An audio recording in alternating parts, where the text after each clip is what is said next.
Hello, everyone, and welcome to another episode of Conversations from the Edge. We haven't had one in a while, but as you know, we like to do it when we finally have someone who has something great and wonderful to say. And joining us today is Maxim Furek, the author of Region Hoodoo. Max is a native of northeastern Pennsylvania, a former rock journalist turned paranormal researcher, and he is going to talk to us today not only about his book, Region Hoodoo, which I happened to pick up a copy of several weeks ago when I was out and about with your favorite rock star, TJ Bell.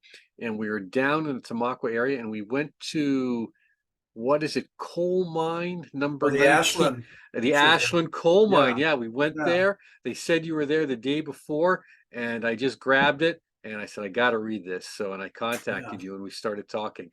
But Max also has connections to Frederick Santee. As many of you know, I did a great talk with Christopher Bellardi regarding Frederick Santee and Sybil Leek.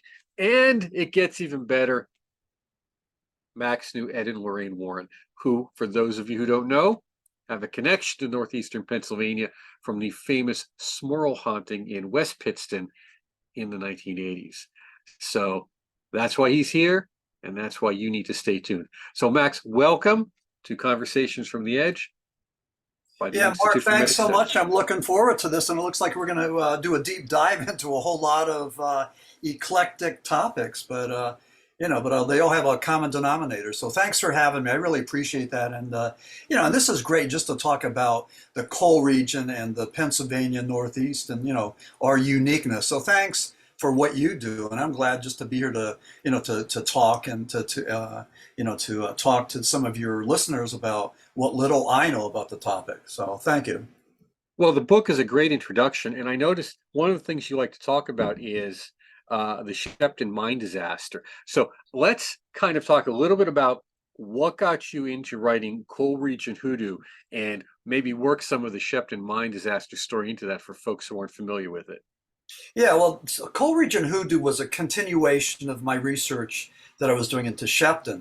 And, as a rock journalist, I mean, this goes back a little ways. There was a whole bunch of moving parts, but as a rock journalist, I was working on a book, a rock mythology, connecting the song Timothy from 1971 with the 1963 Shepton mining disaster. So, Timothy was the highest charting song that we ever had here in northeastern Pennsylvania. It was written by Rupert Holmes, intentionally to to evoke controversy. He wanted to get the group The Boys from Wilkes-Barre Scranton a recording contract. So he wanted to do something controversial. So he wrote a song about cannibalism in a coal mine. So that was the story. But it seemed the song Timothy seemed to parallel what happened in 1963 in Shepton, a little coal patch town outside of Hazleton. And in the same situation here, you had three miners that were entombed for 3 weeks. For 2 weeks, only two came out. And after the two were rescued, the townspeople wanted to know what happened to the third miner. And of course, there were these unfounded, horrendous allegations of cannibalism. So that was the connection between Timothy the Song and Shepton the mine disaster. As I investigated Shepton, I realized there was more to it than just a pop song about cannibalism. There were paranormal aspects, i.e., examples of out of body experience, near death experience, and afterlife experience. And I contend that Shepton is the weirdest paranormal mine disaster we've ever seen, either here in Pennsylvania or globally. I mean, nothing can touch it as far as those levels of just paranormal levels. So it's just something weird, something profound. I don't know exactly what how you could even define it. I think maybe it's a portal, but Shepton is unique. So that's why I wrote the book. About Shepton and why I followed it up with Coleridge Hoodoo. Well, give us some examples. What's some of the craziness that we see in the Shepton story? Because, having grown up here in, the last vestiges of dying coal country, that, we would often hear stories from folks who spent a great deal of time underground. And for those unfamiliar with it, it's very dark. And even with the best of modern lights, at that time, it was still a different environment. You had fellows who would go underground when it was dark, and they'd come up when it was dark. And Yeah. for a period of time, they would see really no sunlight, depending Hmm. on the season of the year. So, what effect did that have on their psyches? And when we say psyches, not just their minds and their emotional states, but also we could then from that extract on them parapsychologically. Maybe a few examples, please. Well, first of all, imagine crawling on your hands and knees, on shards of coal and rock and sucking in dirt and uh, coal particles and in pitch darkness and having no hope at all of being extricated. So that was pretty much the mindset. It was maybe 55, 56 degrees down there. It was cold. They were without hope. And I think that one thing that saved them was the what I would call a symbiotic relationship between the older uh, Hank Felon or Davy Felon, who was 58 years old, and the younger Hank Throne, who was 28. So that symbiotic relationship, that parent-child relationship, sort of helped them to survive. They needed each other. So that was the one thing that got them through. And ultimately, Shepton is a story about human survival. But they saw things down in the mind, they experienced things, weird things. But probably the most profound thing was that they saw the vision of Pope John the 23rd. So this became an example of life after death. The Pope had died in June of 63. Shepton took place in August of 63. In all three of his purported miracles, and Pope John the 23rd was canonized in 2014, in Roman Catholic mythology and Roman Catholic tradition, in order to be canonized, you have to demonstrate at least two miracles. Pope Francis changed the rules in 2014, so he had a dual canonization, which is interesting in itself. But also, he said that those being canonized only had to demonstrate one miracle. However, and nonetheless, Pope John the 23rd had demonstrated three miracles, of which one of them was Shepton. And in 2014, Father Joseph Mary, and Father Joseph Mary was the chaplain for EWTN, that's Eternal Word Television Network. They're the Catholic media conglomerate in, I believe, Arkansas. No, maybe Alabama. It's in Alabama. And Father Joseph Mary was there in the Vatican in 2014, and he did a YouTube video talking about Shepton being one of the miracles of the Pope. I was doing a book signing, and there was a nun, a Catholic nun in a wheelchair, and she came up and she saw my Shepton book, and she's looking at it, and I said, "Sister, did you know that all three of the miracles performed by Pope John the 23rd happened after he died?" And she goes, "Well, of course." And I said, "What do you mean, of course?" She goes, "Well, he died and went to heaven where he got his authority and came down and created those miracles." And just a follow-up of that, the way we understand it, an individual that may perform a miracle is somebody, Mark, that you and I would look at and say, that individual is holy, a human being that because of faith, a strong faith and good works and piety and just a life of devotion, this person is worthy of having God work a miracle through them. They're called Nazarenes.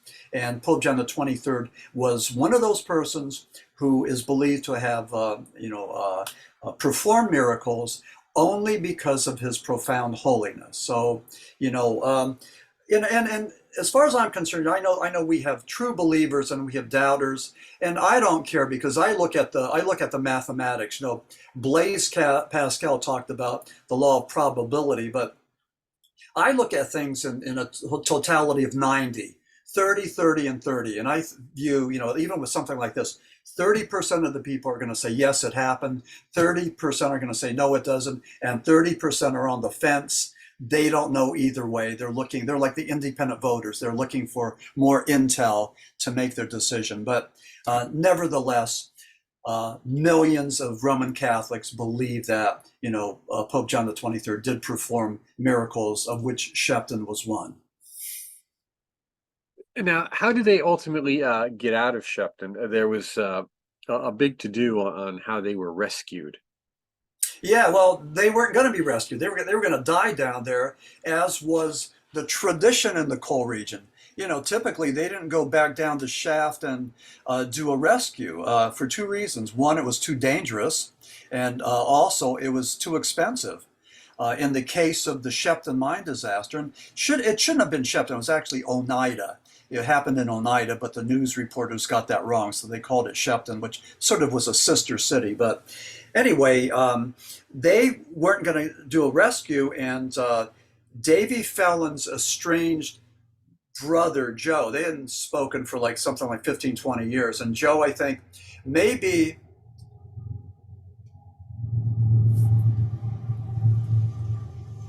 that's a train.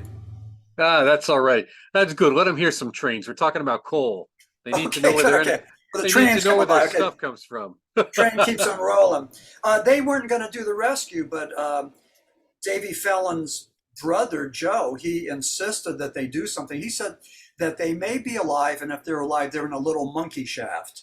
So the first thing the state was going to do was they were going to see how much money Davy Fallon had in his independent mine, the Oneida slope, and he didn't have any money.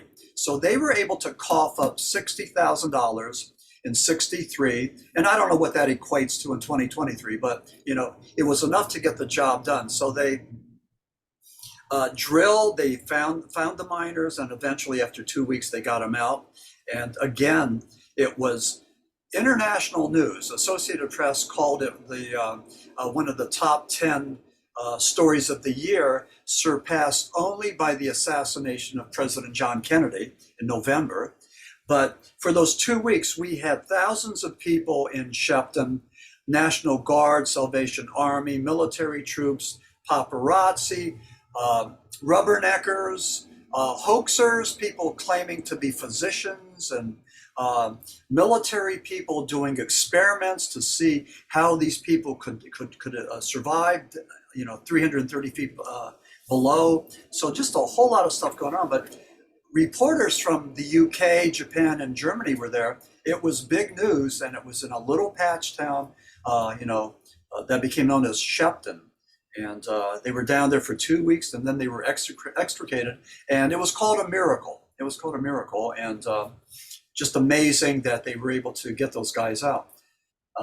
The Shepton mining technology, the rescue technology, became a significant part of the Shepton mythology, in that they used the same technology to save people in Q Creek in western Pennsylvania.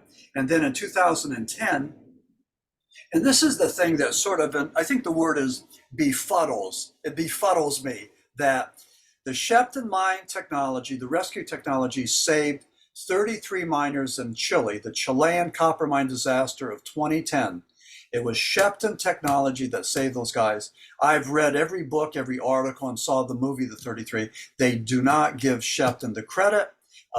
If you go to Schoolhouse Road in Shepton, you see the big plaque that was put up by the Pennsylvania Historical Society, attributing the Shepton technology, the rescue technology, to having saved those 33 lives. So, I'm sort of disappointed that northeastern Pennsylvania, the coal region, doesn't do a better job in promoting our positive aspects like this rescue. I mean, Well, everybody should know about this, not just me and you.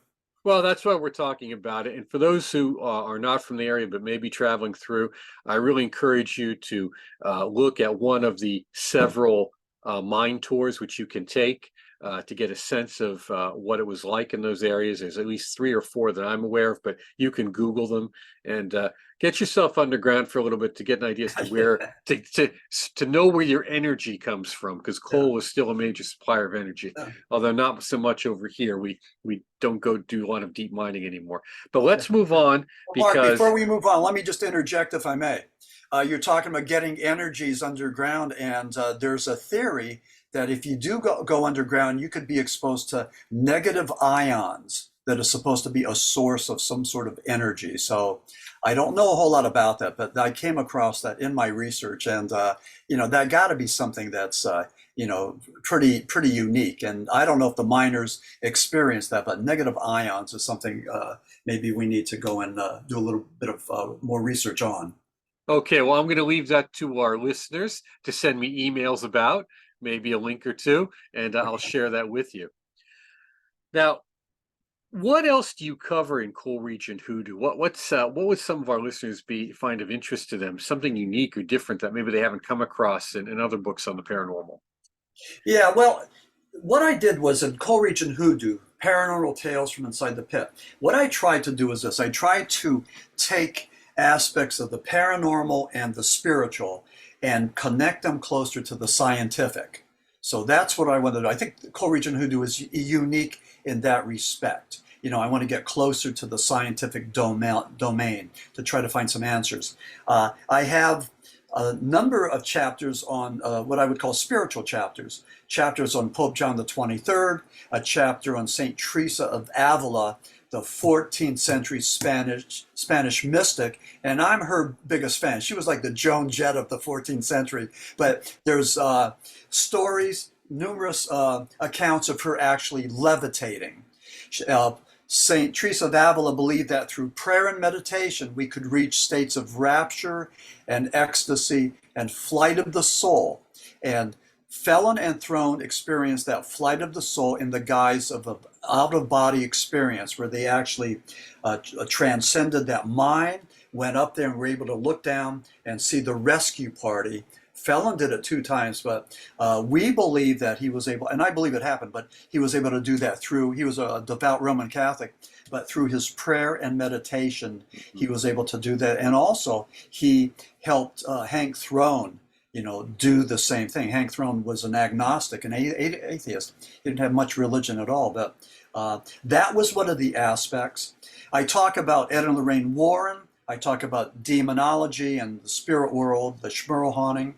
I have, I throw a wide net in Hoodoo. I have 2 chapters on UFOs or UAPs.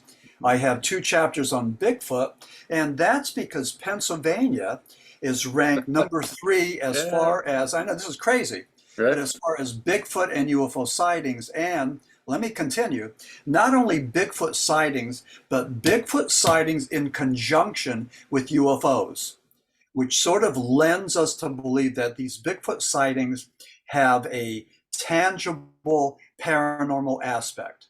So don't ask me exactly what that is and what that means, but there's a lot of documentation about that, and it seems that a lot of the paranormal researchers that I'm reading are making that connection between this paranormal connection with Bigfoot.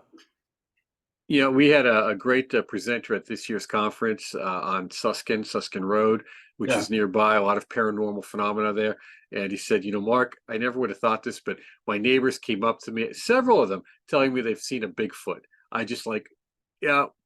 And we were joking about it because, of course, as you know, in the early to mid 70s, Western Pennsylvania was famous for both 2 things, UFOs and Bigfoot sightings. But what I want to just bring out for our listeners, and going back to what you said about St. Teresa, is No. that we grew up in an area that had a tremendous amount of Catholic piety. And even if you weren't Catholic, I wasn't, you were exposed to this piety. And even now, one of the fellows who I go buy my pizza shells from to make pizza, his mother makes this holy oil and people come in looking for it. And they've got Padre Pio in the back. So we even have Yeah. the National Padre Pio center down somewhere around the Allentown area. But In that, Bartow, yeah, Barter. Yeah. So there is this tremendous power of what I would call a lay piety, that is a folk piety, even that is more potent than what they get in the pews. Yeah. And Good. you saw it a lot. Yeah, good point. Catholicism is just a rich tradition with, with the rituals and the saints and all that, and it's just a beautiful tradition. And yeah, we had a chance. My wife and I went down to Bardo to see Padre Pio's uh, sanctuary. his spiritual center. And one thing that I found of interest, they had some of his writings, and he said that the devil's power is terrible, he said. I'm trying to quote this. He said, but he goes to the Blessed Mother to get his strength to do battle. And I found that curious. Not Jesus Christ, not Saint Michael the Archangel, but the Blessed Mother. And I talked to some friends of mine that are actually my neighbors that are devout Catholics, and they said, well, she is the gateway. And so that's why. But Padre Pio, in case your listeners don't know, he was the individual that had stigmata, and he suffered from the stigmata. And what they did was the priest wanted to make sure this wasn't some sort of an elaborate hoax. And so what they did was they wrapped bandages around the stigmata, and they watched it for like 5, 6, 7 days. And then they unwrapped the bandages and looked, and here those wounds were raw. There was no evidence of healing. So he had the stigmata. He was suffering like as did Christ. And again, he was chosen for that. But, he was, it's sort of interesting. I talk a lot about Pope John the 23rd, who was canonized in 2014. And let's connect the dots if we can. There was a dual canonization in 2014. Pope John the 23rd, Pope John Paul II, and Pope John Paul II, who was an exorcist, and we could talk about that later, he canonized Padre Pio. So just interesting how all these people are connected. One other thing too, and let me jump ahead, but when we do talk about the Smurl Haunting, and when we do talk about Ed Warren doing battle with the demons there, Ed Warren told me personally that he would invoke the spirit of Jesus Christ, of Saint Michael the Archangel, and Padre Pio to do battle against these demons. So interesting that he would pick those three, and but just, again, that rich Roman Catholic tradition, what I call Roman Catholic mysticism. Well, it's really fascinating. It's really fascinating. I know someone who knew Padre Pio. Oh, wow. And that was how I got introduced to him. Yeah. And then someone sent me a third-class relic from Padre Pio, and at the time I knew it was something very nice, and I still keep it well respected. Yeah. Well, but it's one of those things. It's interesting that even though I don't pay much attention to it, we're surrounded by that mythology and the potency, the spiritual potency of that mythology. Hey, let's get into the Smurls, since we talked about Ed and Lorraine Warren, and then we can back into Santee for the end. How's that? Let's go in that direction. It sounds good. There's a lot of fruit on this tree, so thank you. And I'm enjoying this conversation. This could be twice as long, but you're hitting some really some really good topics, and I appreciate that. Tell us about Ed and Lorraine Warren, how you met them, and maybe give some background to our listeners about, man, I just remember when this haunting was taking place, it was all over the news. I know, yeah. And even now, I've known 2 people who knew family members. So it just, I can't escape these things. So how about you tell our listeners about it? Yeah, I will. And also just I'm going to be at the West Pittston Library September I believe it's the 21st. 6 o'clock, doing a presentation on the Smurl House and Region Hoodoo. So if your listeners are in the area, that might be just a great opportunity, to meet and greet. But 1988, Ed and Lorraine Warren were scheduled to be in Jim Thorpe, and they were embarking on a 15-city book tour promoting The Haunted, which was a story about the Smurl Haunting. It was written by Robert Curran from the Sunday Independent, and also Ed and Lorraine Warren, and also Jack Smurl and his wife. So a whole bunch of people wrote that thing. But I wrote a letter to the Victoria Theater in Jim Thorpe to ask permission to interview them. So they said sure. So I showed up. I was hanging out with Ed and Lorraine Warren, taking pictures. I think it was July. It was like just a steamy, Pennsylvania, July summer, and it was so cool being out there on the sidewalk, talking to them, hanging out with them, taking these awesome pictures. I mean, they all turned out great, and listening to their presentation, basically about going into a place that allegedly was haunted or possessed. Lorraine trying to find out, with her clairvoyance, what was in there, and then Ed Warren using his powers to do a battle against these demonic forces. So I kept in touch with the Warrens, and they were from Connecticut. They were Roman Catholics, Roman Catholic demonologists from Connecticut. And over the years, I would call them up. I was doing articles on the Smurl Haunting and demonology, and I would ask him questions. And they were really kind, patient with me. I mean, they were. I considered them friends. Lorraine had a pet rooster that you could hear in the background, like when I called. And in case your listeners don't know, Ed and Lorraine Warren are not just legendary, but they're infamous.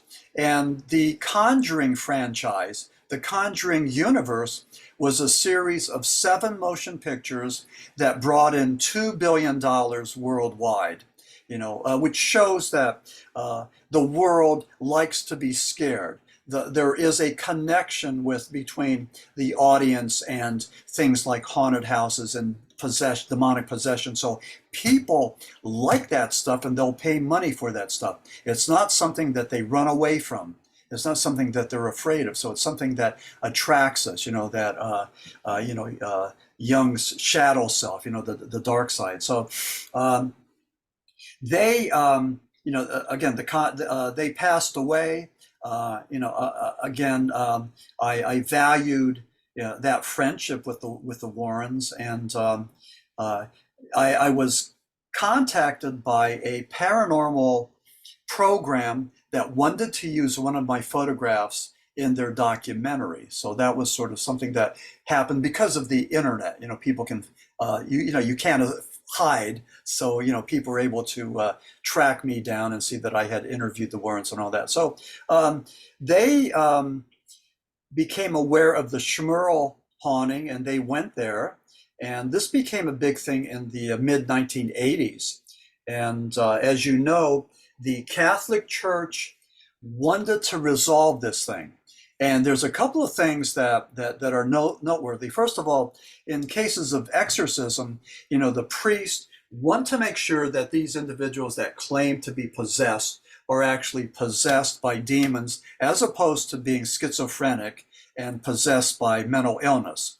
So they have to go and determine, what's going on with these individuals. So with the Smurl Haunting, typical demonic infestation, there were horrible smells, there were grunting sounds, there were profanities etched on the mirrors. Jack Smurl claimed that he was raped by a female demon, a succubus. The collie was levitated and was thrown across the room. And again, there were theories. Stephen King made a career out of this psi power, this kinetic energy that proposes that just maybe the adolescent females have this anger, this angst, and possibly the younger Smurl daughter actually levitated the collie and threw it across the thing. Again, a theory, but with Stephen King, with Carrie and Firestarter and so many other of his movies, they were all about these young people that had this power. So he was able to go and turn that into a very lucrative, a career. But there were a lot of, with the Smurl Haunting, the church started to send some priests there just to spend the night to find out what was going on. They send in exorcists. Every diocese has a priest who is schooled in the art of exorcism. So they sent in these exorcists, and they weren't able to go and get the job done. Finally, Bishop James Timlin got permission to get a Father Alphonse Trebolt from New York State to bring him down, and he went to the Smurl Haunting, and it took him 4 times, but he finally cleansed the home of demonic possession. So that's in my book, Co-Region Hoodoo, and just an amazing story. It happened in our backyard. At the time, I read every single thing I could about it. I went up there. I was part of that frenzy. I was friends with Jack Smiles, who wrote all these articles for the Sunday and for the Citizen's Voice. So it was the haunting in our backyard. Some of the critics said, well, the Smurls made tons of money with this, with the book, and they appeared on Jesse Raphael and Gerardo Guerrera and all these programs, and and I don't think that these folks made money at all. I think that appearing on a TV program, you would get I believe just a pittance. But anyway, that was the story. There were some people, there were some doubters, and that's fine. There always are. But the church believed that this was authentic, and that's why they backed it 100% and sent in their cavalry. So that was a Smurl haunting. It was the Smurls left. They went to I believe to Wilkes-Barre, and like I said, I'm going to be at the West Pittston Library on September the 21st. And I'm going to get into this further and maybe try to bring in some of the ringers, some of the people that might have been involved in the Smurl haunting. So I'm working on that right now. So that would be great to hear some of the folks who are actually involved with it. I know. And now you do have, of course, a website. Maybe tell our listeners what that is, and of course we can put it in afterwards. But just so they can know that if they do miss your presentation at the West Pittston Library, which is a nice building, nice parking, great neighborhood, they can find you elsewhere as well. So you're an easy man to find to listen to. Now, one of the things with the Warrens is they were also associated with Malachi Martin. Did you ever come across him in your travels, or was it just exclusively the Warrens? No, I did not come across him at all. No, just the Warrens. Yeah. And what were they like, though, on a day-to-day when you were engaged with them? What did they tell you, or what experiences did you have with them or share with them? They were ordinary people. They were typical people. They were like the everyday people. No pretense. I think Ed was a former police officer. But just very easy to be with and to get along with, to have a conversation with. And then when I called them up, they always took my calls or would call me back. So they were very accessible. And again, our conversation was pretty much about demonic forces and doing battle with demonic forces and the reality that evil exists. So that was pretty much what my questions and what my investigation was predicated on. Pretty finite, but what was their theory on that? What was their premise on demonology? Yeah, that there were demons that were trying to do us harm, and they felt that at the Smurl haunting there were, I believe that Lorraine identified, I think, 2 or 3 demons. I have it in the book, and again, I don't recall exactly what she said, but I think there were several demons, and some of these demons are actually they're malevolent. They're trying to do harm to people. And when I go out and do my presentations, I tell these young people, I mean, there's a real thing right now about going to these prisons and insane asylums, former prisons and former insane asylums, and looking for demons and spooks and ghosts, and the young people, looking for those energies. And I warn people about that. I mean, be careful of what you're looking for. And also, personally, I warn people about tarot cards, Ouija boards, seances, and all that. I think that could be a portal, that could be a gateway to something dark and foreboding, and something that could be dangerous. So I just warn people about that. Unfortunately, a lot of the people that are exploring these alleged haunted houses are younger, and they're impetuous and they're without fear, and they're just going in there with their spirit boxes and they're looking for energies and everything else. So a lot of that happening. It's amazing because we had this profound interest in spiritualism back in the 1920s and 30s, and now like we're sort of revisiting it. It's almost like a renaissance. Really interesting how this is happening. With today's technology. So that hasn't changed. Yeah, there is a kind of cyclic nature to it. I tell folks, if you're going to go looking at hauntings, remember, in theory, if such a thing exists, a ghost exists because there's a degree of trauma there. So, if this is someone you wouldn't want to be around when they were alive, why do you want to be around them when they're dead now? So basically disturbing someone who's in pain is generally not a good way to start a relationship. Yeah, true, yeah. Now, you do Dr. Frederick Santee, who was from Wallop in Pennsylvania. Yeah. There was a documentary done on him for Animal Planet that I was one of the guest presenters on, and that was, I don't know, was that 2011, somewhere around there, maybe earlier. And folks occasionally find it. It was known as Coven of the Catta because he had a fascination with cats and women in high heels and fishnet stockings. So a man after my own heart, at least yeah. He was a celebrity that even as a kid, I remember hearing about him. His coven was no secret. Sybil Leek came to visit. For those who don't remember, Sybil Leek was probably the most famous witch in the world for several years. Quite the celebrity. Yeah. And there was also a weekly column written by one of his nurses, because he was a doctor and employed several nurses, published in the Bloomsburg paper, and I forget the name of it, but it was something like the Witch's Corner or something to that effect. Yeah, the Witch's Kettle. The Witch's Kettle. So he was well respected for his healing capacity. Everyone knew he had this magical group. Rumor has it he didn't really want to do a coven witchcraft. He wanted to do ceremonial magic because he was a trained classicist. But when the women wanted witchcraft, he succumbed and said, okay, we're going to do it that way. What was your experience with Santee?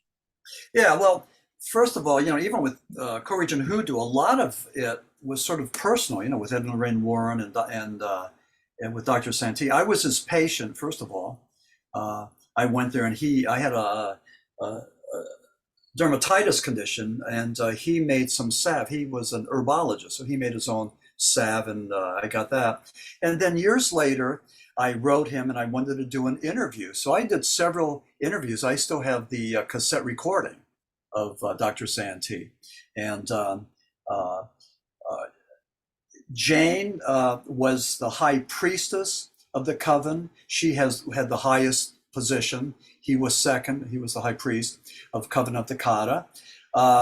He spoke about, the coven of 13 or less, about human beings having this innate power, this healing power, that they would get together to heal people that needed that. And it sort of reminds me, I think there's a parallel between the coven, the Wicca craft, and also Christians who have their prayer circle, that you might get a phone call that, like Mary Doe is suffering from cancer, so how about saying a prayer for her? So, I mean, all these energies, these prayerful energies, focused on one person. So anyway, that's what Santee's thing was. He talked about the left pathway and the right pathway. He said, if you, all religion can be used for good or bad. And we've had plenty of examples there's been plenty of books written about Lancaster, hex signs, and white witches, people that use the Bible to put a hex on their neighbor's cow, or to, have the neighbor's wife who's pregnant abort, just weird things like that. But Dr. Santee said the same thing. He said that you could either use the right pathway for helping and healing, which was what they did, or also you could use that to put a spell or a curse on somebody. But he said if you chose to use the left pathway, then you have to deal with karma. And he said that it would come back on you like threefold or tenfold. So that's the way karma works. I happened to be talking to a Wiccan in Shenandoah, and she was saying that a wise witch knows how to use the good and the bad, the good and the evil in equal measure. So she was giving me a little primer on witchcraft and how that worked. But Santee was called one of the most abstract thinkers of the 20th century.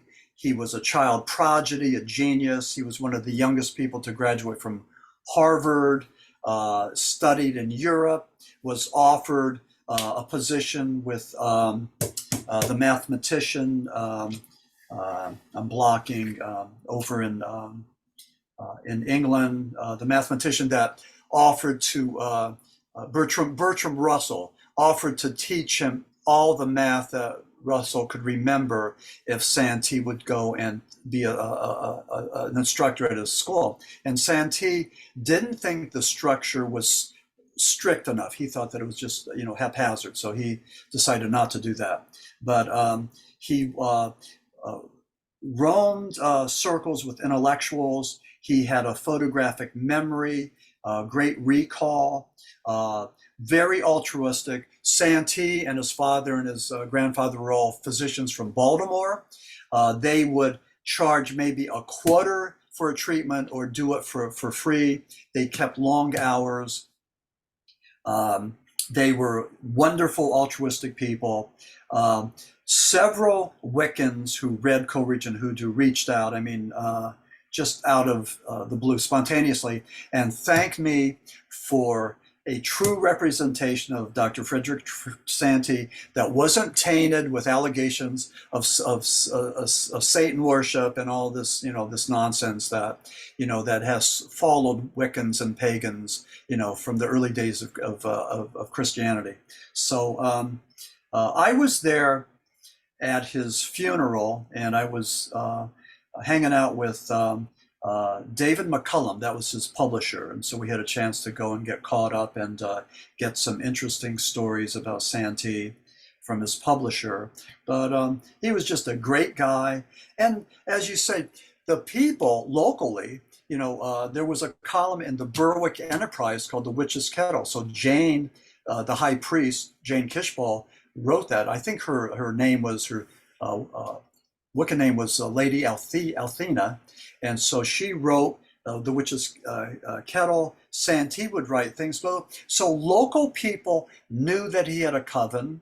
They knew that he was an herbologist. They knew that he had a fetish for the ladies' high heels, all this stuff. So they, I think, looked at him more as a genius, maybe a little odd, but as a genius. But they looked at him respectfully. They did not look at him with fear, because if that were the case, then you could imagine what would have happened in a small town, with people that are afraid of this witch on the mountain. So it wasn't that. The worst part of the story was the book house. Dr. Santee had a number of books that were worth thousands of dollars. I believe he had Fraser's The Golden Bough, a number of things that were in better condition than similar volumes at the University of Chicago. And what happened was the bad guys knew that, and they torched his book house and they stole books. And I don't know if they burned it, as a way to throw him off. I'm not exactly sure. But when I interviewed him, he gave me a copy of The Devil's Wager and wrote a really nice inscription. And the book reeked of smoke. It was in the fire from the book house. So that was that. But last year, a friend of mine heard that I had interviewed him, and he wanted to hear the cassette. So I listened to the cassette for the first time in, I think, decades. And what was interesting, there was another person there in the room, and we couldn't figure it out. And here it was Dr. Santee. Santee would talk in two voices, a natural voice like this, and then a voice where somehow he would put his tongue on the top of his teeth and talked like a pressured speech. So he was able to articulate like that. So two different voices. I don't know why he did that, but he did. So that was part of the thing. But he told me about the Coven and how they did business and what they did. And so, he was not shy about, talking about this.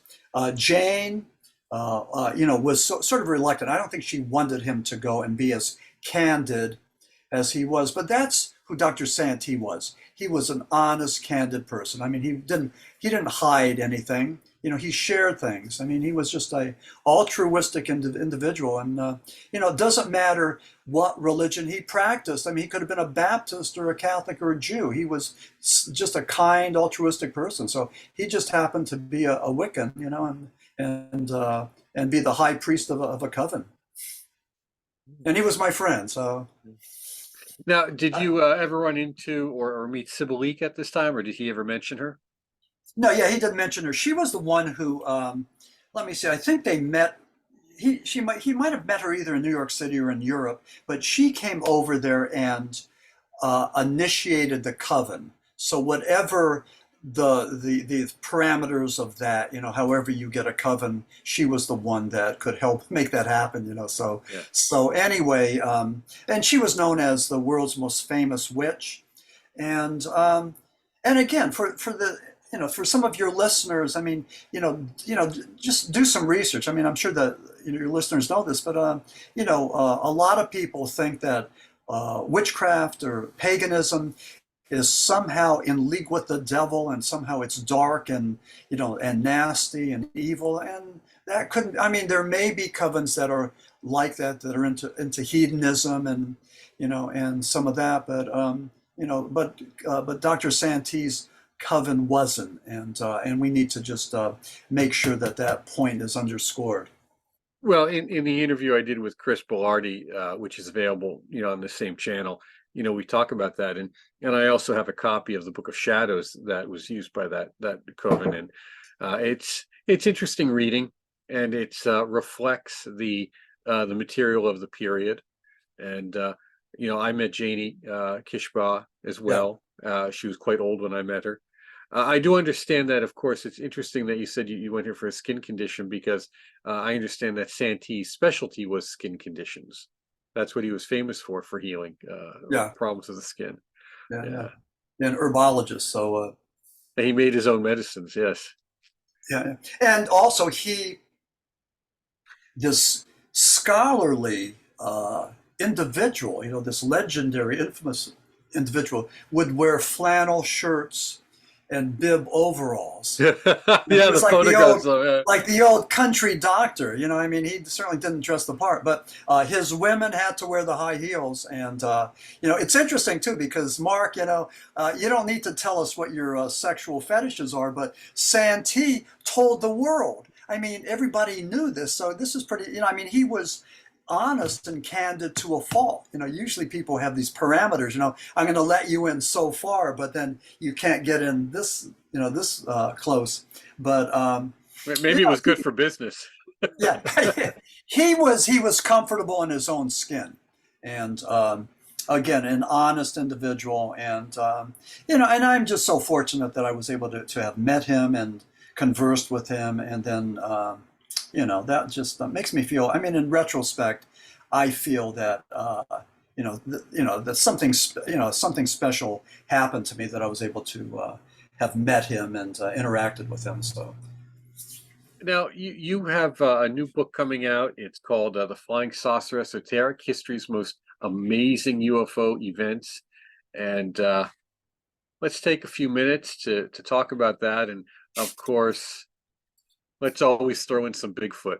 So hold the book up. Let us see the cover. Okay. Well, here's the prototype. I don't know if you could see that, or is that back? I can. Yeah, it's good. Yeah. Okay. So I'm going to use a medieval theme with a saucer there, but that's the prototype. We'll see if that's what we end up with. But my publisher liked it. They sent me a contract. We're good to go. The book will be published the end of September or early October.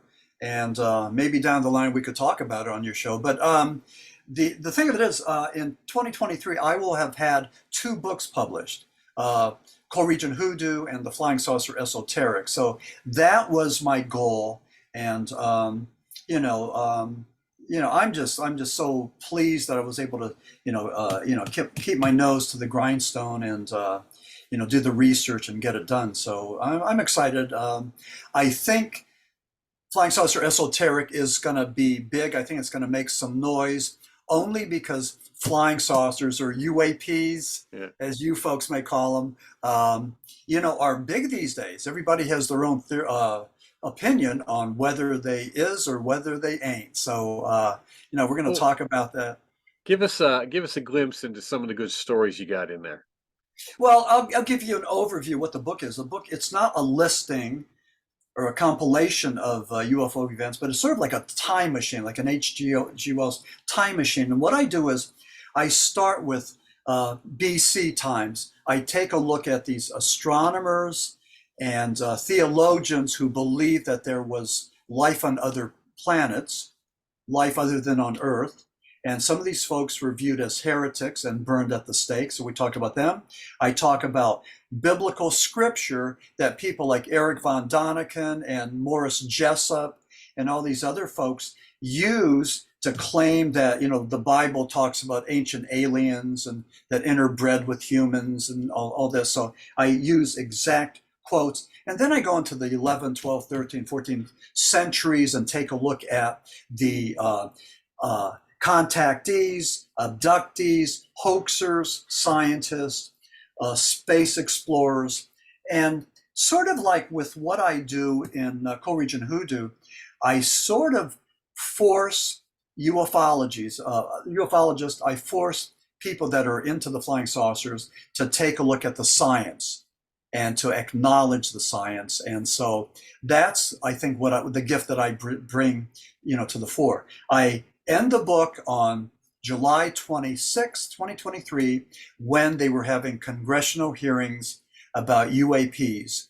And Grush, the whistleblower, former intelligence officer, said that he knows where there's 3 crash saucers and there's bodies. So that's the last we heard about any of that, but that's how I end the book. And but I have a good intro and conclusion, and I'm excited. I just think that the timing's right, and if it's all in the timing, then we'll see what happens. But and you could see it too from your perspective. So I'm thinking this book is going to be significant, and you'll be in the seat. You'll be able to see this, from beginning to end. So I just can't wait to get that first book in hand. It's one of the most wonderful. Well, you're an author. You're a published author. More so than me, but it's just so nice to get that finished book in your hand and to look at it and read it and remember exactly where you were when you wrote a certain passage and all that. I mean, it's at times it's great to be an author. So,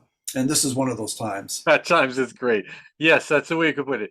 At times it's great to be an author. We can leave at that. Yeah. Well, like I said, this is really great having you here, and I really encourage all of you listening to get a copy of Co-Region Hoodoo. Get a chance to listen to Max at one of his presentations around northeastern and central PA. I look forward to reading your forthcoming book on UFOs and see where that fits into the whole just emerging phenomena of UFPs now. It's not good when they keep changing names on things. It's like passwords for me, Well, what they did was I have to do a password reset every time. So, but here's what the Pentagon did. I mean, they're keeping us on our toes. They changed it from UFOs to UAPs. It was unidentified area phenomenon, so we're good with that. Now it's unidentified anomalous phenomenon. So that's the new name change. So so keep it here for future changes. We'll see what they come up with, but I don't know. Well, I look forward to. I think I have a better chance of seeing a Bigfoot in my backyard than I do of seeing any meaningful revealed alien remains or technology from the Pentagon. Yeah. But that's to be seen. That's another story. Yeah.